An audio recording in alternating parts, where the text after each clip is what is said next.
How to set up a MetaMask wallet. First, you're going to need a pen, paper, and a plan. That's because when you set up your wallet for the first time, you're going to get a seed phrase, or I believe they now call it a secret recovery phrase. This is going to be 12 words, and these words are the key to getting into your account.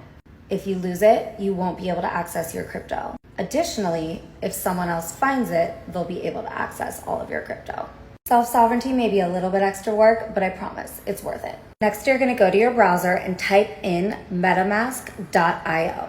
I suggest typing it in because there are some phishing sites that will come up if you just Google it. For the purposes of this demo, I was using Brave browser.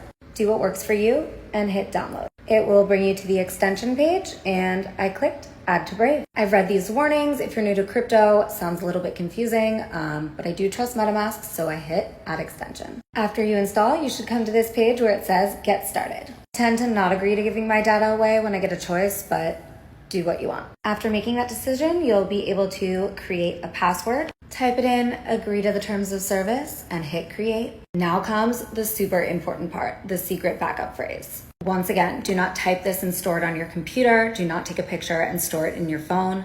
Write it down, and we'll get into even more later on how to keep your seed phrase safe. So you'll click to reveal the secret words, and then you'll go to confirm your secret backup phrase. Now, underneath this box, there's going to be all of your secret phrase words, but not in order. For obvious reasons, I couldn't screenshot the whole box. So you'll enter it by clicking your seed phrase words in the correct order. This confirms that you got it right the first time. So make sure you're going by what you wrote down. And that's it. MetaMask is now installed. And now you have a wallet address. Your wallet address is public by nature. Keep in mind, your name will never be associated automatically with your wallet address on the blockchain, but everything a wallet address does is public along with all the transactions. So if you tell people your wallet address, make an OpenSea account, etc., it will be very easy to link it back to you.